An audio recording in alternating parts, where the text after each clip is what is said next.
ತುಳುನಾಡಿನ ಆಯಾ ಪ್ರದೇಶಗಳಲ್ಲಿ ಹಲವಾರು ದೈವದೇವರುಗಳ ಕ್ಷೇತ್ರಗಳು ತನ್ನದೇ ಆದ ಹಿನ್ನೆಲೆ ಮತ್ತು ಕಲೆ ಕಾರ್ಣಿಕಗಳಿಂದ ಗುರುತಿಸಿಕೊಂಡಿವೆ.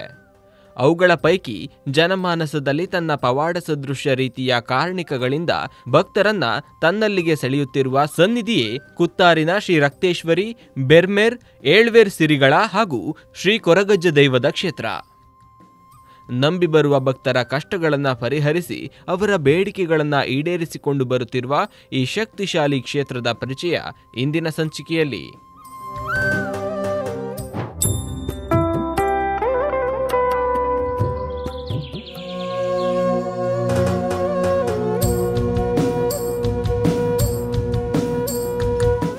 ತುಳುನಾಡಿನಲ್ಲಿ ಅದೆಷ್ಟು ದೈವದೇವರುಗಳ ಸಾನ್ನಿಧ್ಯಗಳಿದೆ. ಅದರಲ್ಲಿ ಇವತ್ತು ವಿಶೇಷವಾಗಿ ನಾನು ತಿಳಿಸಲು ಹೊರಟಿರುವಂತಹ ಸಾನ್ನಿಧ್ಯ ಕುತ್ತಾರಿನ ಈ ಸಮೃದ್ಧವಾದ ಪ್ರದೇಶದಲ್ಲಿರುವ ಆದಿಸ್ಥಳ ರಕ್ತೇಶ್ವರಿ, ಮೂಲಬೆರ್ಮರು, ಏಳುವರೆ ಸಿರಿಗಳು, ಕೊರಗಜ್ಜ ಗುಳಿಗಜ್ಜನ ಕ್ಷೇತ್ರ. ಈ ಕ್ಷೇತ್ರದ ಚರಿತ್ರೆ ಹೇಗೆಂದರೆ, ಈ ಕ್ಷೇತ್ರಕ್ಕೆ 800 ವರ್ಷಗಳ ಇತಿಹಾಸ ಕೊರಗಜ್ಜ ಈ ಮಣ್ಣಿಗೆ ಬಂದಿರುವುದ ಹಿನ್ನೆಲೆಯಾಗಿದೆ. ಅದಕ್ಕಿಂತ ಮೊದಲೇ ಈ ಮಣ್ಣಿನಲ್ಲಿ ಮೂಲವಾಗಿ ಅಂದರೆ ರಕ್ತೇಶ್ವರಿ, ಅವಳನ್ನು ಕನ್ಯಾವು ಲೆಕ್ಕೇಸಿರಿ ಅಂತ ಕರೀತಾರೆ. ಈ ಮಣ್ಣಿನ ಅಧಿದೇವತೆಯೇ ಆ ತಾಯಿ ಜಗಜ್ಜನನಿ ರಕ್ತೇಶ್ವರಿ ಅಮ್ಮ. ಅವಳ ಮಣ್ಣಿಗೆ ಕೊರಗಜ್ಜ ಮುಲ್ಕಿ ಸೀಮೆಯಿಂದ ಬಂದವರು. ಅದಕ್ಕಿಂತ ಮೊದಲು ಈ ಮಣ್ಣಿನಲ್ಲಿ ಮೂಲ ಬೆರ್ಮರು ರಕ್ತೇಶ್ವರಮ್ಮನೊಟ್ಟಿಗೆ ಆರಾಧನೆ ಪಡೆದುಕೊಂಡು ಬಂದಿರುವವರು. ಆ ಮಣ್ಣಿಗೆ ಉಡುಪಿ ಭಾಗದಿಂದ ಕೊನೆಯದಾಗಿ ಬಂದು ಸಿರಿದೈವಗಳು ತಮ್ಮ ಪರಿವಾರ ಶಕ್ತಿಯೊಡನೆ ಈ ಮಣ್ಣಿಗೆ ಬಂದು ಇಲ್ಲಿ ಕನ್ನಡ ಕೆರೆಯಲ್ಲಿ ಲೀನವಾದವರು. ಅವರನ್ನು ಕಾಯಲಿಕ್ಕೆ ಕೊರಗಜ್ಜ ಬಂದು ಏಳುವರೆ ಸಿರಿಗಳನ್ನು ಕಾಪುನ ಸತ್ಯ ಸಾರ್ಲಪಟ್ಟದ ಉಳ್ಳಾಯ ಎಂಬ ಒಂದು ಇತಿಹಾಸವನ್ನು ಈ ಮಣ್ಣಿನಲ್ಲಿ ನಿರ್ಮಾಣ ಮಾಡಿದವರು.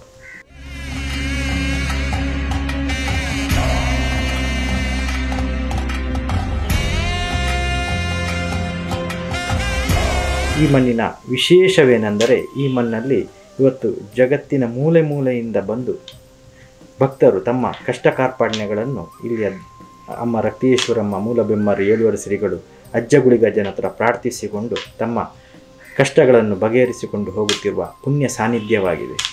ರಕ್ತೇಶ್ವರಮ್ಮ ಈ ಮಣ್ಣಿಗೆ ಲಕ್ಷ್ಮಿಯಾಗಿ, ಸರಸ್ವತಿಯಾಗಿ, ಅಶ್ವರೂಢ ವಾಹಿನಿ, ಧನ್ವಂತರಿ ಮಾತೆಯಾಗಿ ಈ ಮಣ್ಣಿನಲ್ಲಿ ಕಲಿಯುಗದ ಕಾರ್ಣಿಕದ ಶಕ್ತಿಯಾಗಿ ಮೆರೆಯುತ್ತಿದ್ದಾರೆ.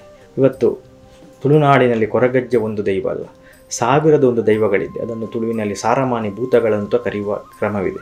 ಆ ಸಾರಮಾನಿ ಭೂತಗಳು ತುಳುನಾಡಿನಲ್ಲಿ ಇದ್ದರೂ ಇವತ್ತು ಜಗತ್ತೇ ತಿರುಗಿ ನೋಡುವಂತೆ ಮಾಡಿರುವ ದೈವವೆಂದರೆ ಕೊರಗಜ್ಜ. ಅದಕ್ಕೆ ಅವರನ್ನು ಕಲಿಯುಗದ ಕಾರ್ಣಿಕ ದೈವ, ತುಳುನಾಡಿನ ನಗುಮುಖದ ದೈವ ಎಂದು ಕರೆಯುತ್ತಾರೆ. ಅಜ್ಜನನ್ನು ಇವತ್ತು ಜಗತ್ತಿನ ಮೂಲೆ ಮೂಲೆಯಿಂದ ಈ ಮಣ್ಣಿಗೆ ಹುಡುಕಿಕೊಂಡು ಭಕ್ತರು ಬರುತ್ತಿದ್ದಾರೆ.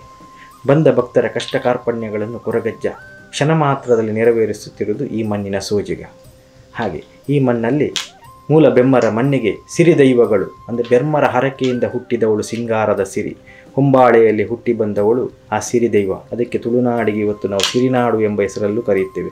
ಅದೇ ರೀತಿಯಾಗಿ ಈ ಮಣ್ಣು ಇವತ್ತು ಏನು ನಾವು ನೋಡ್ತಾ ಇದ್ದೇವೆ, ಈ ದೇವಸ್ಥಾನ, ಈ ದೈವಸ್ಥಾನವು ಒಂದು ಕಾಲದಲ್ಲಿ ಕಾಲಚಕ್ರದ ಅಡಿಗೆ ಬಿದ್ದು ಅವಸಾನ ಆಗಿದ್ದದನ್ನು ಇವತ್ತು ಮಾನವರಿಂದ ಆಗದಾಗ ತನ್ನ ತಾಯಿ ರಕ್ತೇಶ್ವರಮ್ಮ, ಮೂಲಬೆಮ್ಮರ ಸಿರಿಗಳ ದುಃಖವನ್ನು ನೋಡಿ ಸಾನ್ನಿಧ್ಯವನ್ನು ಮಾಡಲಿಕ್ಕೆ ಕೊರಗಜ್ಜ ಮಾಯಾ ಸ್ವರೂಪದಲ್ಲಿ ಈ ಮಣ್ಣಲ್ಲಿ ಹೊರಟವರು.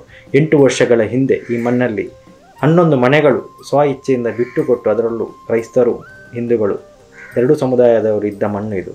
ಎಲ್ಲರೂ ಬಿಟ್ಟುಕೊಟ್ಟು ಇವತ್ತು ಇಷ್ಟು ದೊಡ್ಡ ಸಾನ್ನಿಧ್ಯ ನಿರ್ಮಾಣವಾಗ್ತಾ ಇದೆ ಎಂದರೆ ಅದು ಅಜ್ಜನ ಇಚ್ಛೆ. ಇಲ್ಲಿ ನೋಡ್ಬೋದು ಎಷ್ಟು ಸೀರೆಗಳಿವೆ ಬಂದಿರುವಂಥದ್ದು. ಎಲ್ಲಿ ನೋಡಿದರೂ ಯಾವುದೇ ರೀತಿಯ ಪೂಜೆಯ ಪಟ್ಟಿಗಳಿಲ್ಲ. ಇಲ್ಲಿ ಯಾವುದಕ್ಕೂ ₹1 ಕೊಡುವ ಕ್ರಮ ಇಲ್ಲ. ಎಲ್ಲಿ ಸಹ ಡೊನೇಷನ್ ಕೌಂಟರ್ಗಳಿಲ್ಲ. ಇಲ್ಲಿ ಇಷ್ಟು ಸಹಸ್ರ ಸೀರೆಗಳು ಬಂದಿದೆ ಅಂದರೆ ಅದು ಭಕ್ತರು ಭಕ್ತಿಯಿಂದ ಅವರಾಗಿ, ಯಾಕಂದರೆ ಮಡಲಕ್ಕಿ ತುಂಬುವುದು, ಮುಡಿ ತುಂಬುವುದು ಮಂಗಳೂರು ವಿಭಾಗದ ಕ್ರಮವೇ ಅಲ್ಲ, ಇಲ್ಲಿಯ ಪದ್ಧತಿ ಅಲ್ಲ.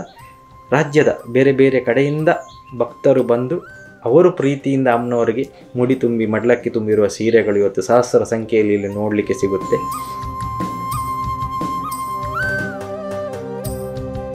ಎಲ್ಲೆಲ್ಲಿ ಬೇರೆ ಬೇರೆ ಜಾಗಗಳಿಂದ ಸರ್ವಧರ್ಮದವರು ಕೊರಗಜ್ಜನನ್ನು ಹುಡುಕೊಂಡು ಈ ಮಣ್ಣಿಗೆ ಬರ್ತಾರೆ. ಯಾಕಂದರೆ ಕೊರಗಜ್ಜೆ ಇವತ್ತು ತುಳುನಾಡಿನಲ್ಲಿ ಎಷ್ಟು ಕೋಮುಗಲಭೆ, ಬೇರೆ ಬೇರೆ ವಿಚಾರದಲ್ಲೂ ಧರ್ಮಗಳಲ್ಲಿ ವ್ಯತ್ಯಾಸಗಳಿದ್ದರೂ ಕೊರಗಜ್ಜನ ವಿಚಾರದಲ್ಲಿ ಸರ್ವಧರ್ಮದವರು ಪ್ರೀತಿಸುವ ಶಕ್ತಿ ಕೊರಗಜ್ಜ.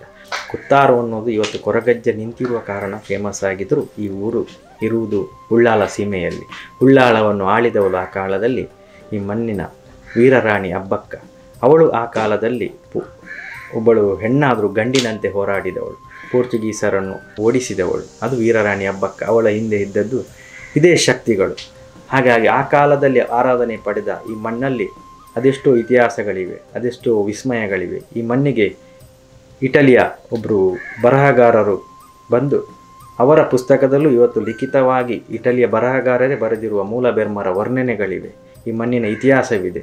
ಹಾಗಾಗಿ ಈ ಮಣ್ಣು ಗತಕಾಲದಲ್ಲಿ ವೈಭವದಿಂದ ಮೆರೆದ ಇತಿಹಾಸದ ಮಣ್ಣಾಗಿದ್ದು ಕಾಲಚಕ್ರದ ಅಡಿಗೆ ಬಿದ್ದು ಅವಸಾನಗೊಂಡ ಹೊತ್ತಿನಲ್ಲಿ ಇವತ್ತಿನ ಕಾಲಕ್ಕೆ ಈ ಶತಮಾನದಲ್ಲಿ ಕೊರಗಜ್ಜನ ಕಾರ್ಣಿಕದಿಂದ ಸರ್ವ ಭಕ್ತರು ಈ ಮಣ್ಣಿಗೆ ಬಂದು ಈ ಮಣ್ಣು ಪುನರ್ನಿರ್ಮಾಣವಾಗುತ್ತಿರುವುದು ಈ ಕಾಲದ ಒಂದು ಇತಿಹಾಸವಾಗಿದೆ.